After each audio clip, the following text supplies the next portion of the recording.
Hello नमस्कार साथियों। आज अपन आपके सामने मॉडल पेपर नंबर 9 लेकर के हाजिर हैं।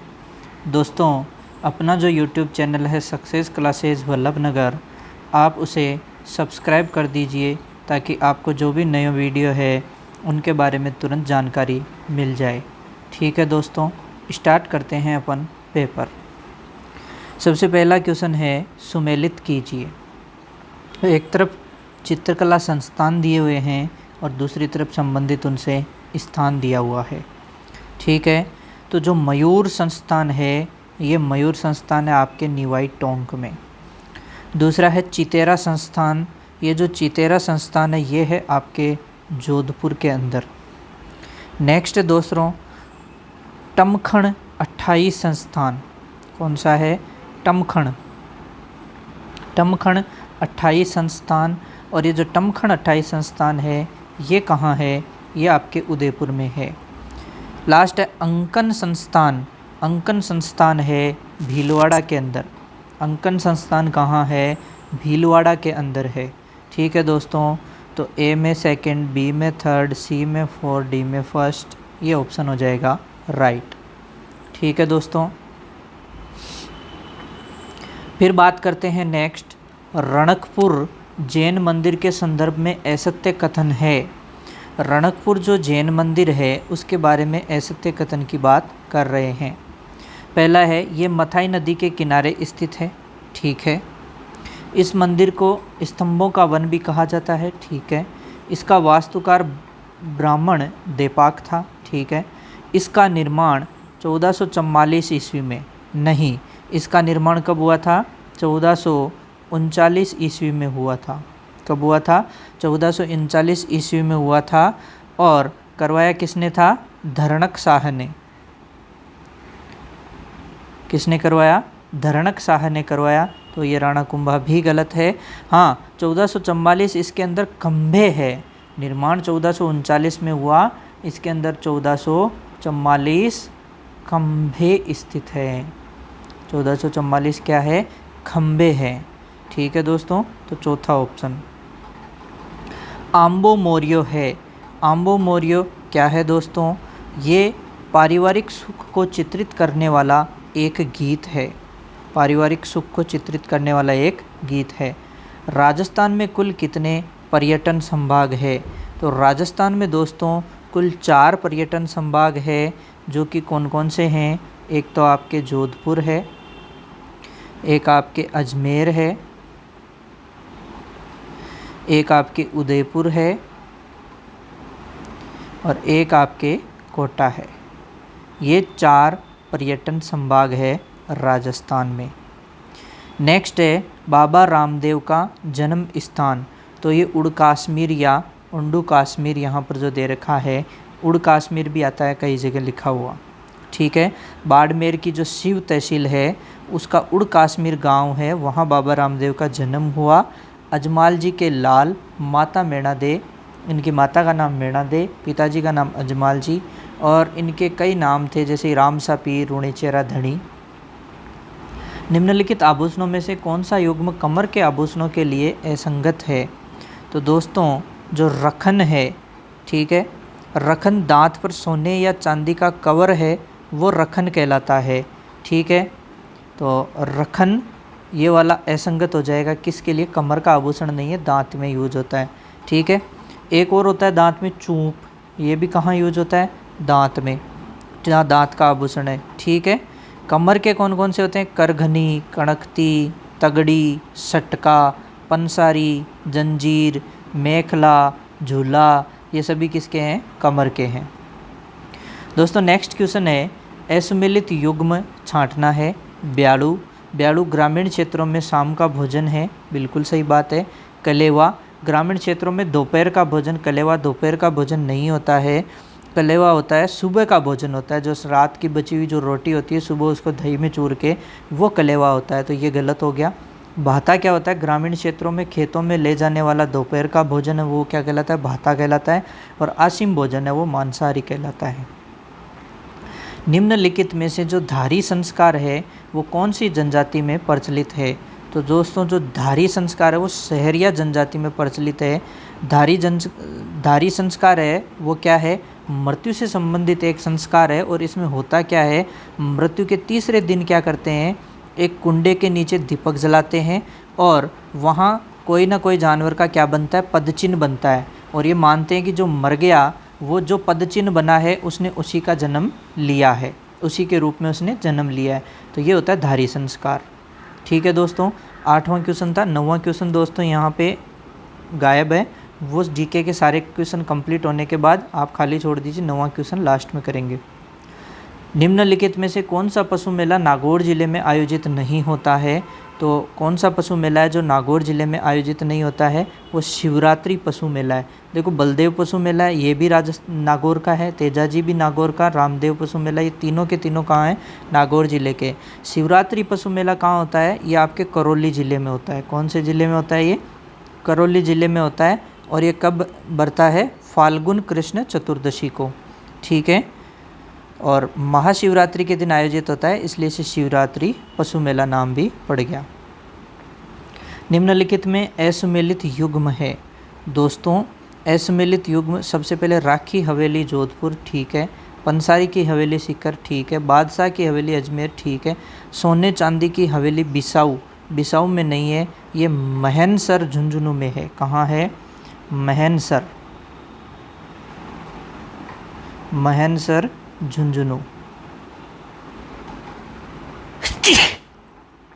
ठीक है दोस्तों, नेक्स्ट है शुक्र नीति के अनुसार दुर्गों की कुल कितनी श्रेणियां हैं। शुक्र नीति के अनुसार दुर्गों की कुल कितनी श्रेणियां, तो शुक्र नीति के अनुसार दुर्गों की 9 श्रेणियां हैं। गिरि दुर्ग, एरण दुर्ग, वन दुर्ग, धानवन दुर्ग, पारिद, पारिख, जल, सैन्य और सहाय। ठीक है, अगला क्वेश्चन है निम्नलिखित में से कौन सी तोप मेहरानगढ़ में स्थित नहीं है। तो दोस्तों जो महाबला तोप है वो मेहरानगढ़ में स्थित नहीं है। ठीक है, गर्भ गुंजन और महाबला तोप जो है वो कहाँ है, तारागढ़ बूंदी में स्थित है। मेहरानगढ़ में कौन कौन सी है, किलकिला, जमजमा, शंभुवाण, कड़क बिजली, गजनी, धूड़धानी, गज्जक, गुब्बार, ये सभी मेहरानगढ़ किले की तोपें हैं। ठीक है, नेक्स्ट निम्नलिखित में से बिट्ठू मेहा जी का ग्रंथ नहीं है। दोस्तों बिट्ठू मेहा जी का जो ग्रंथ है माघ वनल चौपाई, माघ वनल चौपाई, ये बिट्ठू मेहा जी का ग्रंथ नहीं है। ये इसकी जो रचना करी वो कवि कुशल लाभ ने करी। किसने करी, कवि कुशल लाभ ने। बाकी पाबू जी का छंद, गोगाजीरा रसावला, करणी जीरा छंद, ये सब किसके हैं, बिट्ठू मेहा जी के ग्रंथ है। ठीक है दोस्तों, नेक्स्ट यहाँ पे बात करते हैं राजस्थान का शेक्सपियर किसे कहा जाता है। तो जो राजस्थान का शेक्सपियर है वो विजयदान देथा को कहा जाता है। ठीक है, इनकी जो बातारी फुलवारी, ठीक है, रूख, ओळखू, हिटलर, अलेखू हिटलर, ठीक है, ये इनकी रचनाएं थी। ताम्रयुगीन स्थल झाडोल कहाँ स्थित है। तो ये जो ताम्रयुगीन झाडोल है ये कहाँ स्थित है, ये उदयपुर में स्थित है। ठीक है, नेक्स्ट बात करें तो राजस्थान का जनरल डायर है वो किसे कहा जाता है। राजस्थान का जनरल डायर कहा जाता है छज्जू सिंह को। छज्जू सिंह को जनरल डायर कहते हैं, क्यों, क्योंकि दोस्तों एक हत्याकांड हुआ था, निमूचना हत्याकांड। कौन सा हत्याकांड हुआ था, निमूचना हत्याकांड। और ये निमूचना हत्याकांड कब हुआ, 13 मई 1925 को। 13 मई 1925 को हुआ। निमूचना हत्याकांड जो है वो जलियांवाला जो बाग का हत्याकांड हुआ था उससे भी विभत्स था, उससे भी खतरनाक था। ठीक है, गांधी जी की जो पत्रिका थी ना यंग इंडिया, उसमें इस हत्याकांड को दोहरी डायरशाही कहा था गांधी जी ने। ठीक है, अब देखो जनरल डायर था, उसने कहा, उसने जलियांवाला बाग हत्याकांड में उसने गोली चलाने की क्या दी थी, ऑर्डर दिए थे। लेकिन यहाँ पर छज्जू सिंह जो है, निमूचना में किसने ऑर्डर दिए, छज्जू सिंह ने ऑर्डर दिए गोली चलाने के। तो गोलियां चलाने के आदेश छज्जू सिंह ने दिए, इसलिए इसे राजस्थान का जनरल डायर कहा जाता है। 156 लोग मारे गए थे इस घटना में, 156 लोग मारे गए थे। राजस्थान में एजीजी को 1857 की क्रांति की सूचना कब प्राप्त हुई। तो जो 1857 की क्रांति है उसकी सूचना 19 मई 1857 को प्राप्त हुई थी, जो एजीजी थे उनको। ठीक है, 10 मई 1857 को मेरठ में क्रांति शुरू हो गई और इसकी सूचना एजीजी को 19 मई को मिली थी, जो कहाँ बैठे थे, माउंट आबू में मज़े ले रहे थे छुट्टियों के। ठीक है।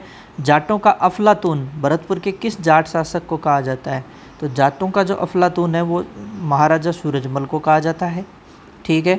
आपको पता हो तो इसे जाटों का प्लेटो भी कहते हैं, सूरजमल को जाटों का प्लेटो भी कहा जाता है, और महाराजा बदन सिंह के पुत्र थे। सवाई प्रताप सिंह के शासनकाल के दौरान सर्वाधिक आक्रमण किसके हुए? तो जो सवाई प्रताप सिंह के शासक काल के टाइम सबसे ज़्यादा आक्रमण मराठों के हुए थे। ठीक है। और ये जयपुर रियासत के थे, और प्रमुख कारण था जयपुर राज्य पैसों का क्या था, लेन देन वगैरह जयपुर राज्य का ज़्यादा था। जीवनदाय बीकानेर के किस शासक का दरबारी था? तो ये जोरावर सिंह का दरबारी था। किसका दरबारी का हुई? जोरावर सिंह का। मारवाड़ में टकसाल की स्थापना किसने की? तो मारवाड़ में टकसाल की जो स्थापना है वो किसने की? विजय सिंह ने। किसने की? विजय सिंह ने की। नेक्स्ट है, खानवा युद्ध में जोधपुर सेना का नेतृत्व किसने किया? खानवा के युद्ध में जोधपुर सेना का जो नेतृत्व है वो कुंवर मालदेव ने किया था। किसने किया था? कुंवर मालदेव ने। खानवा का युद्ध में क्या था? राणा सांगा ने कुंवर मालदेव के नेतृत्व में 4000 सैनिकों को भेज करके राणा सांगा का क्या किया था? सहयोग किया था। नेक्स्ट है, निम्नलिखित में से कौन सी उपाधि राणा कुंभा की नहीं है? तो दोस्तों यहाँ से जो है दलखंबण जो है ये उपाधि, दलखंबण ये जो उपाधि है ये राणा कुंभा की नहीं है। कौन सी उपाधि? दलखंबण उपाधि राणा कुंभा की नहीं है। राणा कुंभा को कई सारी उपाधियाँ मिली थी, लगभग 13 उपाधियाँ थी, जिनमें से दान गुरु, जिनमें से युद्ध गुरु, जिनमें से हिंदू सुल्तान, हाल गुरु। ठीक है। इसके अलावा संगीत गुरु, इसके अलावा और उसको राणे राय, छाप गुरु, साहित्य गुरु, राव राय, स्थापत्य गुरु, अश्वपति, सेव गुरु और नरपति, कई सारी उपाधियाँ मिली हुई थी। निम्नलिखित में से कौन राणा कुंभा का गुरु था? तो राणा कुंभा का गुरु था हिरनांद आर्य। कौन था? हिरनांद आर्य। ठीक है। निम्नलिखित में से किस शासक को तुलदान पद्धति का जनक कहा जाता है? तो दोस्तों तुलदान पद्धति का जो जनक है वो कौन है? राणा मोकल है। इसने 25 बार तुलादान किया था। तुलादान पद्धति का जनक राणा मोकल। राजस्थान की रियासतों से संबंधित निम्नलिखित में से असुमेलित कथन को छांटिए। पहला है, मेवाड़ राजस्थान की सबसे पुरानी रियासत है, सही बात है। दूसरा है, जयपुर क्षेत्रफल की दृष्टि से सबसे बड़ी रियासत। दोस्तों क्षेत्रफल की दृष्टि से सबसे बड़ी रियासत आपकी जोधपुर थी। नेक्स्ट है, शाहपुरा जनसंख्या की दृष्टि से सबसे छोटी रियासत, सही बात है। टोंक एकमात्र मुस्लिम रियासत, ठीक है। तो यहाँ से ये दूसरा गलत हो जाएगा। दोस्तों मेवाड़ तो सबसे पुरानी रियासत, जयपुर व जनसंख्या की दृष्टि से सबसे बड़ी रियासत थी, और जोधपुर व क्षेत्रफल की दृष्टि से सबसे बड़ी रियासत थी। शाहपुरा क्षेत्रफल व जनसंख्या की दृष्टि से सबसे छोटी रियासत, क्षेत्रफल से भी छोटी है और जनसंख्या में भी छोटी है। भरतपुर व धौलपुर ये दोनों जाट रियासतें, और टोंक एकमात्र मुस्लिम रियासत थी। तो थोड़ा सा इनके बारे में ध्यान रखना। लाल लोमी मृदा का युग्म जिला बताइए। तो ये आपके उदयपुर डूंगरपुर यहाँ मिलेगी। ठीक है। इसमें क्या होता है, चूना, पोटास, लोह ऑक्साइड और फॉस्फोरस जो है वो कम मात्रा में पाए जाते हैं। ठीक है। और लोह अंश उपस्थित रहते हैं, इसलिए इसका रंग लाल दिखाई देता है। लाल लोमी मृदा दक्षिणी राजस्थान में आपके उदयपुर, डूंगरपुर, प्रतापगढ़ और बांसवाड़ा में पाई जाती है। जेम्स एंड ज्वेलरी SEZ की स्थापना किसके द्वारा की गई? तो इसकी जो स्थापना है वो रिको के द्वारा की गई। ठीक है। जेम्स एंड ज्वेलरी SEZ ये विशेष आर्थिक क्षेत्र, इसकी स्थापना सीतापुरा जयपुर में रिको राजस्थान राज्य औद्योगिक विकास एवं निवेश निगम लिमिटेड के द्वारा की गई। ठीक है दोस्तों। पृथ्वी का रक्षा कवच कहा जाता है। पृथ्वी का जो रक्षा कवच है वो किसे कहते हैं? ओजोन को। निम्नलिखित में से कौन सा एक कथन सही नहीं है? तो यहाँ से बात करें, जो खड़ीन शुष्क राजस्थान में जल संरक्षण की परंपरागत विधि है, सही बात है। ठीक है। अगला है, इंदिरा गांधी नहर के जल का उपयोग केवल राजस्थान की सिंचाई के लिए होता है। तो ये बात गलत है। ठीक है। गंग नहर का निर्माण वर्ष 1927 में पूर्ण हुआ था। ठीक है। कुएं एवं नलकूप राजस्थान में सिंचाई के प्रमुख साधन है। ठीक है। ठीक है। तो जो इंदिरा गांधी नहर है वो राजस्थान के अलावा भारत की एक विशाल बहुउद्देशीय पेयजल सिंचाई परियोजना है, ठीक है। राजस्थान में इसको मरुगंगा के नाम से जानते हैं। इंदिरा गांधी नहर को राजस्थान में मरुगंगा के नाम से जाना जाता है। और इसका प्रारूप है वो कंवर सेन ने तैयार किया था, और इसका शिलान्यास है वो किसने किया था? गृह मंत्री गोविंद वल्लभ पंत ने किया था। सूची फर्स्ट को सेकंड से क्या करना है? मिलान करना है, ठीक है। सूची फर्स्ट में क्या क्या दे रखा है देखिए। सबसे पहले अपने सूखा अंशांकित क्षेत्र कार्यक्रम, तो सूखा अंशांकित कार्यक्रम 11 जिलों के 32 ब्लॉक में, तो कितने जिलों में चल रहा है? 11 जिलों में, यानी पहले में क्या आएगा? 2। मरुभूमि विकास कार्यक्रम, तो मरुभूमि विकास कार्यक्रम जो है राजस्थान के 16 जिलों में चलता है, यानी इसके 2 के बाद में कौन आएगा? 3। 2 के बाद में 3। मगरा क्षेत्र विकास कार्यक्रम जो है, मगरा कार्यक्रम राज्य के 5 जिलों की 14 ग्राम पंचायतों में संचालित है। तो 5 जिलों की 14 पंचायतों में क्या है? ये संचालित है, ठीक है। तो जिलों के 14 प्रखंडों में, जिले कितने? 5। तो ये पहला आ जाएगा इसके अंदर। सीमा क्षेत्र विकास कार्यक्रम, सीमा क्षेत्र विकास कार्यक्रम राज्य के 4 जिलों के 14 उपखंडों में कार्यरत है, तो इसके अंदर आ जाएगा चौथा। ये तो 5 जिलों के 14 उपखंडों में है, जबकि ये 4 जिलों के 14 उपखंडों में है। तो यहाँ से देखो थोड़ा सा कूट किस तरीके से दिए हुए आ रहे हैं, मिलान नहीं दिए हैं। अपन नॉर्मली तो ऐसे देखते हैं ना कि ए के आगे 2, बी के आगे 3, सी के आगे 1 और डी के आगे 4, लेकिन ऐसा नहीं दिया इसने सीधा सीधा सीरियल दे दिया। तो थोड़ा सा इस टाइप के क्वेश्चन का भी ध्यान रखना। लंबाई के आधार पर राजस्थान में नदियों का आरोही क्रम बताइए। तो लंबाई के आधार पर नदियों का जो आरोही क्रम यहाँ पर बनेगा आपके, देखो चंबल है वो सबसे क्या है लंबाई में, इनमें से सबसे जो बड़ी है वो कौन? आपके यहाँ से चंबल, ठीक है। चंबल क्या है? फिर और क्या बात करें अपन यहाँ से, एक राजस्थान में रहेगी तो राजस्थान में चंबल सबसे कम है, 135 किलोमीटर है। माही जो है, माही लगभग 171 किलोमीटर है। लूणी जो आपके है वो लगभग 320 किलोमीटर है, और जो बनास है वो 480 किलोमीटर है, ठीक है। तो यहाँ से ये आरोही मतलब बढ़ता क्रम है, और अवरोही बोलेगा तो घटता क्रम हो जाएगा। तो चंबल, माही, लूणी और बनास। नेक्स्ट क्वेश्चन है, प्रतिवर्ष कार्तिक पूर्णिमा को कौन सी झीलों के किनारे पर क्या भरता है? मेला भरता है। तो पुष्कर झील के किनारे भी भरता है, और कोलाई झील के किनारे भी भरता है। तो पुष्कर झील और कोलाई झील दोनों आंसर इसका जाएगा। बनास बेसिन में कौन सी मृदा का विस्तार पाया जाता है? तो दोस्तों जो बनास बेसिन है इसके अंदर लाल पीली मृदा का क्या पाया जाता है? विस्तार पाया जाता है। कैसी मृदा का? लाल पीली मृदा का। होच बेल्ट या बांका पट्टी का संबंध है। तो होच बेल्ट या बांका पट्टी का संबंध है फ्लोराइड युक्त जल पट्टी है, जो कि इसके अलावा इसको कुबड़ पट्टी, बांका पट्टी, होच बेल्ट ये जानते हैं। ये राजस्थान के जायल नागौर से अजमेर के मध्य है, या बोल दो नागौर अजमेर के बीच में स्थित है। नेक्स्ट है सुमेलित नहीं है। सुमेलित नहीं है, इसके अंदर अगर अपन बात करने जाएं तो सबसे पहले बात करूँ इंद्रप्रस्थ औद्योगिक क्षेत्र कोटा, सही बात है। दूसरा मत्स्य औद्योगिक क्षेत्र जो है अलवर, ठीक बात है। विश्वकर्मा औद्योगिक क्षेत्र ये अजमेर के अंदर नहीं है, ये जयपुर के अंदर स्थित है। कहाँ स्थित है? जयपुर के अंदर। और रीको औद्योगिक क्षेत्र कहाँ स्थित है? जोधपुर के अंदर। तो यहाँ पर सुमेलित तीसरा नहीं है। नेक्स्ट क्वेश्चन है दोस्तों, कंदरा क्षेत्र विकास कार्यक्रम प्रायोजित है। तो कंदरा ये जो कार्यक्रम है ये केंद्र सरकार के द्वारा प्रायोजित है, ठीक है। कंदरा क्षेत्र विकास कार्यक्रम वर्ष 1989 में केंद्र सरकार द्वारा आर्थिक सामाजिक विकास हेतु क्या किया गया? इसे संचालित किया गया, जिसमें राजस्थान के कोटा तथा भरतपुर संभाग के 8 जिले शामिल है, ठीक है। केंद्र सरकार के द्वारा चालू किया गया, कोटा और भरतपुर संभाग के 8 जिले शामिल है इसके अंदर। नेक्स्ट है, अंतर्राष्ट्रीय सीमा पर स्थित राजस्थान के जिलों के सही युग्म है।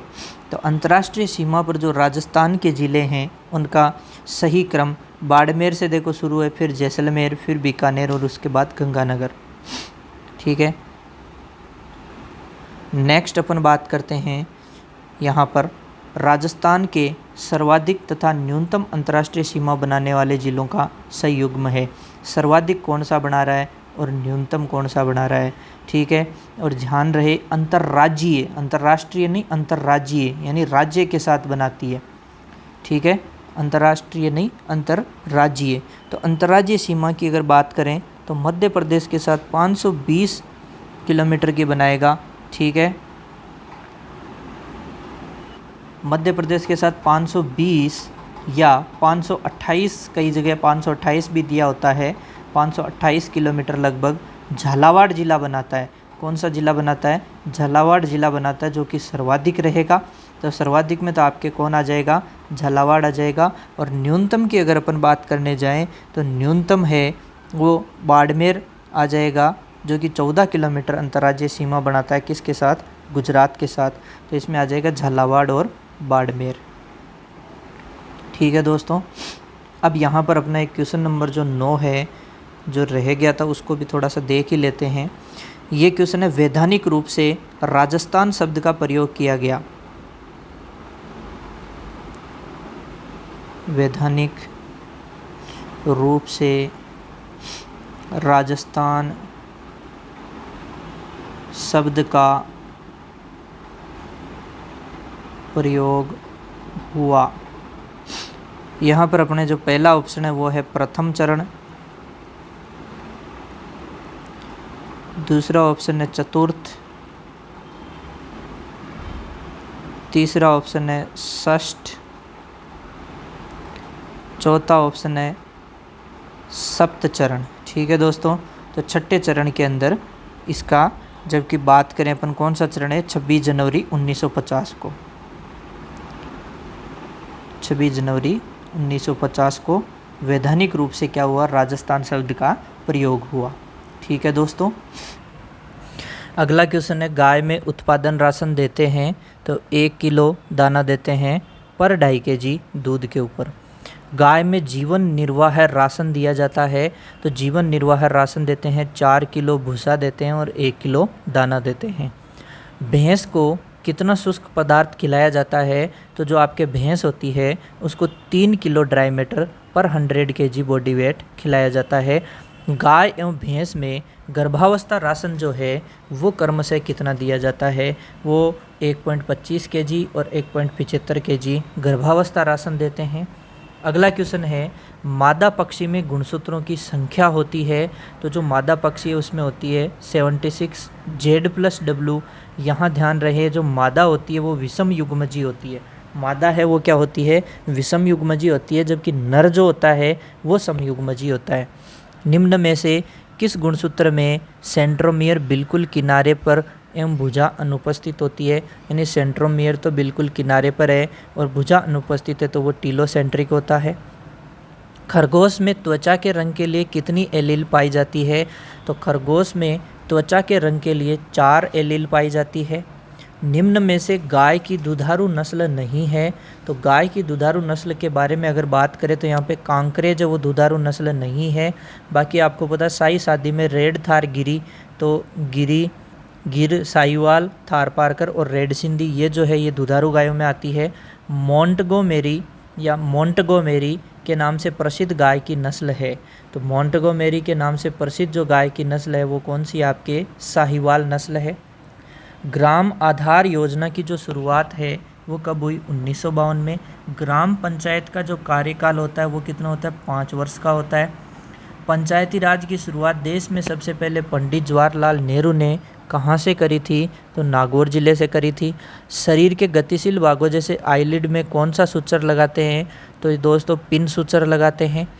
एपोजिशन सूचर का प्रकार है, तो दोस्तों एपोजिशन सूचर का प्रकार आपके सिंपल कॉन्टिन्यूअस, सिंपल इंटरप्टेड और पिन सूचर ये सभी इसके प्रकार है। फ्रैक्चर जिसमें हड्डी पूर्णतः 2 भागों में क्या होती है? टूट जाती है, वो फ्रैक्चर कौन सा है? कंप्लीट फ्रैक्चर है। सजीव त्वचा एवं श्लेष्मा झिल्ली पर जीवाणुओं की वृद्धि को रोकने के लिए काम में ली जाने वाली जो औषधियाँ हैं वो क्या कहलाती है? वो आपके एंटीसेप्टिक कहलाती है। क्या कहलाती है? एंटीसेप्टिक। कफ की निकासी को तेज करने वाली औषधियाँ कहलाती है, तो ये एक्सपेक्टोरेंट कहलाती है। क्या कहलाती है? पेक्टोरेंट। स्कल जॉइंट किस प्रकार के जोड़ है? दोस्तों जो स्कल जॉइंट है वो किस प्रकार का जोड़ है? फाइब्रस जॉइंट है एक प्रकार का। पेल्विक सिम्फेसिस किस प्रकार का जोड़ है? तो पेल्विक सिम्फेसिस जो है वो कार्टिलेजिनियस जोड़ है। कैसा जोड़ है? कार्टिलेजिनियस जोड़ है। निम्न में से ट्रू जॉइंट कहते हैं। किसको अपन ट्रू जॉइंट कहते हैं? तो दोस्तों जो साइनोवियल जॉइंट होता है, साइनोवियल जॉइंट को क्या कहते हैं? ट्रू जॉइंट कहा जाता है। ठीक है। नेक्स्ट है एक्रोमियन। एक्रोमियन प्रोसेस एवं ग्लेनोइड कैविटी पाई जाती है। तो एक्रोमियन प्रोसेस और जो ग्लिनोइड कैविटी है वो आपके स्केपुला के अंदर मिलेगी। किसके अंदर मिलेगी? स्केपुला के अंदर। 60 to 1 ml दूध के निर्माण के लिए आयन से कितना रक्त परिसंचरण होता है? तो 500 ml जो ब्लड है वो सर्कुलेट होता है। दुग्ध सिरा यानी कि मिल्क वेन जो है वो किसे कहते हैं? वो आपके दोस्तों कहते हैं सबक्यूटेनियस एब्डोमिनल वेन को। आयन को रक्त की आपूर्ति कौन सी धमनी करती है? तो दोस्तों आयन को करती है एक्सटर्नल प्यूडिक आर्टरी। कौन सी आर्टरी? External pudic artery. निम्न में से प्लाज्मा प्रोटीन का उदाहरण है। तो यहाँ से प्लाज्मा प्रोटीन का जो उदाहरण की बात करें तो अपने जो एल्बुमिन है, ग्लोबुलिन है और फाइब्रिनोजन है, ये सभी प्लाज्मा प्रोटीन के एग्जाम्पल है। रक्त में प्लाज्मा प्रोटीन की सामान्य मात्रा होती है। प्लाज्मा प्रोटीन की सामान्य मात्रा होती है प्लाज्मा का 6 से 8% प्लाज्मा प्रोटीन होती है। रक्त में सबसे ज़्यादा पाई जाने वाली प्लाज्मा प्रोटीन है तो सबसे ज़्यादा जो पाई जाने वाली है वो एल्बुमिन है। सूअर के वीर्य में पाया जाने वाला पदार्थ है, तो जो सूअर का वीर्य है उसमें पाया जाने वाला पदार्थ है आइनोसिटोल और इर्गोथियोनिन। तो दोनों है इसमें ए और बी। घोड़ी में प्यूबर्टी एज होती है, तो जो घोड़ी है उसके अंदर प्यूबर्टी एज होती है 18 महीने की। दोस्तों नेक्स्ट क्वेश्चन है, मध्य चक्र की फोलिकुलर फेज बनी होती है। तो मध्य चक्र की जो फोलिकुलर फेज है वो प्रोइस्ट्रस और इस्ट्रस दोनों से बनी होती है। मध्य चक्र की जो ल्यूटियल फेज है दोस्तों, जो ल्यूटियल फेज है ये किससे बनी होती है? ये आपके मेट इस्ट्रस, कौन सा इस्ट्रस? मेट इस्ट्रस और डाई इस्ट्रस से बनी होती है। निम्फोमेनिया किसका लक्षण है? दोस्तों जो निम्फोमेनिया लक्षण है वो फोलिकुलर सिस्ट का लक्षण है। आपको पता हो तो निम्फोमेनिक काऊ या बुल्लर काऊ जो ऑलवेज हीट में रहती है वो कारण क्या है उसका? Follicular cyst. ठीक है दोस्तों। नेक्स्ट, प्रसव के समय गर्भाशय का शिथिल पड़ जाना कहलाता है। तो प्रसव के समय गर्भाशय का शिथिल पड़ जाना यूटेराइन इनर्शिया कहलाता है। प्रसव के दौरान सर्विक्स का पूरी तरह न खुलना, सर्विक्स पूरी तरह खुल नहीं पाती है, उसे रिंग वूम्ब कहते हैं। क्या कहते हैं? Ring womb. शुक्राणुओं को ऊर्जा किस पदार्थ से प्राप्त होती है? तो शुक्राणुओं को ऊर्जा प्राप्त होती है फ्रक्टोज से। किससे प्राप्त होती है? फ्रक्टोज से। पेशाब के द्वारा फैलने वाली बीमारी है। तो पेशाब के द्वारा फैलने वाली बीमारी कौन सी है? लेप्टोस्पाइरोसिस। कौन सी है? लेप्टोस्पाइरोसिस। नेक्स्ट है, लहू मूतना बीमारी किस खनिज की कमी से होती है? तो जो लहू मूतना बीमारी है फॉस्फोरस खनिज की कमी से होती है। क्रीपर काऊ अवस्था किस बीमारी में होती है? तो क्रीपर काऊ जो अवस्था है ये आपके डाउनर काऊ सिंड्रोम में, किस में मिलेगी? डाउनर काऊ सिंड्रोम के अंदर। किस बीमारी के इलाज में सोडियम प्रोपियोनेट एवं प्रोपाइलिन ग्लाइकोल उपयोग में लिया जाता है? तो वो कौन सी बीमारी है? कीटोसिस। कौन सी है? कीटोसिस के अंदर। एबोमिज्म में पंच्ड आउट अल्सर किस बीमारी में बनते हैं? तो ये बनते थैलेरियोसिस में। रेसिंग कैमल किसे कहा जाता है? तो रेसिंग कैमल दोस्तों कहा जाता है किसको? जैसलमेरी को। इसके अलावा 82 बात करें तो भेड़ की कौन सी नस्ल पेल्ट उत्पादन के लिए अच्छी है? तो भेड़ की जो पेल्ट उत्पादन के लिए अच्छी नस्ल है वो कराकुल है। भेड़ की नस्ल जिसके नर में सींग पाए जाते हैं जबकि मादा में पोल्ड कंडीशन होती है तो वो भेड़ की नस्ल कौन सी हो जाएगी? आपके गड्डी हो जाएगी। दोस्तों नेक्स्ट क्वेश्चन है, वर्तमान में भारत में जानवरों एवं पोल्ट्री की कुल नस्लें हैं? तो वर्तमान में 202 नस्लें हैं। वर्तमान में देश में गाय की कुल देसी नस्लें हैं? केवल अगर गाय की बात करें तो 50 देसी नस्लें। अंडे से चूजे का बाहर आना क्या कहलाता है? अंडे से चूजे का बाहर आना दोस्तों हैचिंग कहलाता है। बकरी की सबसे भारी एवं सबसे सुंदर नस्ल जिसमें रोमन नाक पाई जाती है तो दोस्तों वो कौन सी है? जमुनापरी है। कौन सी है? जमुनापरी। नेक्स्ट है संयुक्त राज्य अमेरिका का फीडिंग स्टैंडर्ड है। तो संयुक्त राज्य अमेरिका का जो फीडिंग स्टैंडर्ड है वो कौन सा है? एनआरसी है। और यूनाइटेड किंगडम का फीडिंग स्टैंडर्ड कौन सा है? उसका एआरसी है। तो ध्यान रखिए, यूनाइटेड किंगडम का तो कौन सा है? एआरसी। और संयुक्त राज्य अमेरिका का कौन सा है? एनआरसी। गेहूं के भूसे में डीसीपी होती है। इम्पोर्टेंट क्वेश्चन, कितना प्रतिशत होती है डीसीपी? 0% होती है। किस विटामिन की कमी से बांझपन हो सकता है? तो दोस्तों किस विटामिन की कमी से बांझपन हो सकता है? विटामिन ई की कमी से। जानवरों को खिलाने के लिए सबसे ज़्यादा उपयोग में लिया जाने वाला एनपीएन है। तो सबसे ज़्यादा उपयोग में लिया जाने वाला जो एनपीएन है वो कौन सा है? यूरिया। कितने प्रतिशत यूरिया रुमन में टूट जाता है? तो जो 100% यूरिया रुमन में टूटेगा। भूसे का यूरिया उपचार करने का फ़ायदा है। तो यूरिया उपचार करने क्या क्या फ़ायदे? नाइट्रोजन की मात्रा बढ़ जाती है, सीपी डीसीपी बढ़ जाती है, इसमें टीडीएन ऊर्जा की मात्रा भी बढ़ जाती है। तो उपरोक्त सभी। फिनोटाइप विभिन्नता VP, V phenotypic variance phenotype किससे मिलकर बनी होती है? तो ये वेरिएंस इन जीनोटाइप और वेरिएंस इन इन्वायरमेंट। ठीक है, तो जीनोटाइप और इन्वायरमेंट इनसे मिलकर के बना है कौन? फिनोटाइप। 95 क्वेश्चन। ह्यूगो डिवरीज में उत्परिवर्तन सबसे पहले किस में देखा था? जो ह्यूगो डिवरीज है उसने सबसे पहले उत्परिवर्तन किसके अंदर देखा? तो इवनिंग प्रिमरोज के अंदर देखा। 97 क्वेश्चन है, जीन उत्परिवर्तन है तो बिंदु उत्परिवर्तन, पॉइंट म्यूटेशन और फ्रेम शिफ्ट म्यूटेशन दोनों ही जीन उत्परिवर्तन के अंदर आते हैं। नेक्स्ट 98, डीएनए में एडिनिन का ग्वानिन में बदल जाना। ठीक है, तो यहाँ से देखो AGTC लाओ, ट्रांसफर सर्टिफिकेट, बड़ा नाम पिरिमिडीन। पिरिमिडीन ये कौन है? प्यूरिन। तो दोस्तों दो चीज़ है, एक तो होता है कि प्यूरिन का प्यूरिन में बदलना या पिरिमिडीन का पिरिमिडीन में बदलना। एक होता है प्यूरिन का पिरिमिडीन में बदलना या पिरिमिडीन का प्यूरिन में बदलना, ये आपस में कन्वर्ट हो रहे। ठीक है, तो देखो सबसे पहला बोला एडिनिन का ग्वानिन में बदल जाना। तो एडिनिन का ग्वानिन मतलब तो प्यूरिन का प्यूरिन में। तो प्यूरिन का प्यूरिन जो होता है वो होता है ट्रांजिशन। क्या होता है? ट्रांजिशन। दूसरा है एडिनिन का साइटोसिन से बदल जाना। तो ये एडिनिन का साइटोसिन से, यानी प्यूरिन किस से बदल रहा है? पिरिमिडीन से बदल रहा है। तो ये हो जाएगा ट्रांसवर्जन। ये क्या हो जाएगा? ट्रांसवर्जन। 2n-1 अवस्था जो है ये क्या कहलाती है? ये मोनोसोमी कहलाती है। क्या कहलाती है? मोनोसोमी। प्रोवेंट्रिकुलस में पिन पॉइंट हेमोरेज किस बीमारी में देखने को मिलता है? तो ये आपको मिलता है रानीखेत के अंदर। बर्ड फ्लू किस विषाणु से होती है? दोस्तों जो बर्ड फ्लू है वो किस विषाणु से होती है? तो H5N1 से होती है। किससे होती है? H5N1 से। मुर्गियों की बीमारी जिसमें टांगों व पंखों में लकवा मारता है। टांगों में व पंखों में क्या मारता है? लकवा मारता है। तो वो मुर्गियों की कौन सी बीमारी है? मेरेक्स डिजीज है। रेड वाटर फीवर किसे कहते हैं? दोस्तों रेड वाटर फीवर किसे कहते हैं? आपके बबेसियोसिस को कहते हैं। रेड वाटर फीवर किसको कहते हैं? बबेसियोसिस को।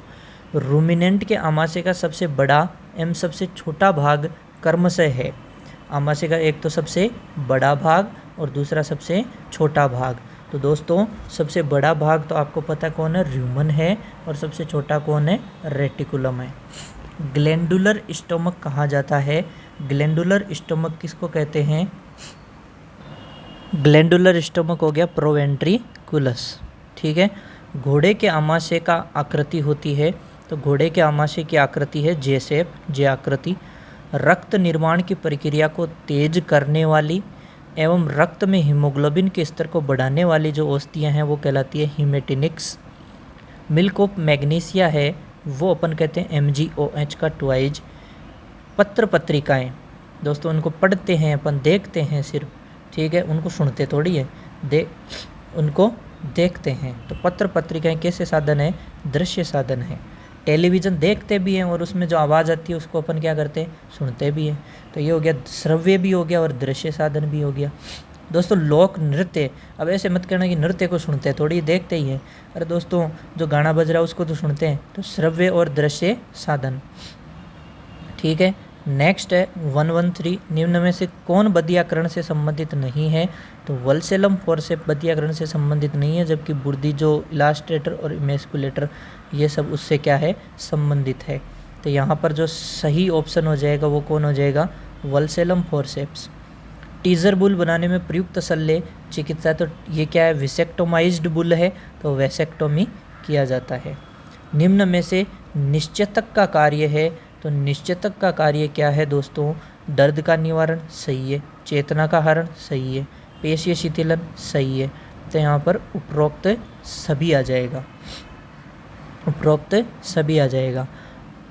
रुमन में जीवाणुओं की संख्या होती है, तो रुमन में होती है 10⁻10 पर ml Ruman liquor, Ruman liquor. तो पर ml रुमन लिकर में कितने, 10⁻10 जीवाणु।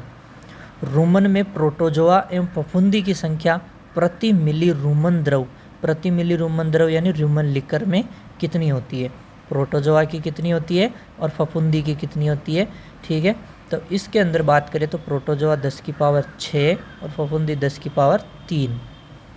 पूर्ण विकसित नेवल फ्लैप किस नस्ल की विशेषता है? तो पूर्ण विकसित जो नेवल फ्लैप है वो आपके साहिवाल नस्ल की विशेषता है। घोड़े में फुल माउथ कंडीशन किस उम्र में होती है? 4.5 साल में होती है। गाय की नस्ल जिसमें डेवलप अधिक विकसित होती है, तो गाय की नस्ल जिसमें डेवलप अधिक विकसित होती है तो वो कौन हो गई, आपके साहिवाल हो गई, ठीक है। ओके दोस्तों, थैंक यू सो मच। बने रहिए, देखते रहिए वीडियो और चैनल को सब्सक्राइब, लाइक, शेयर ज़रूर कर दीजिए।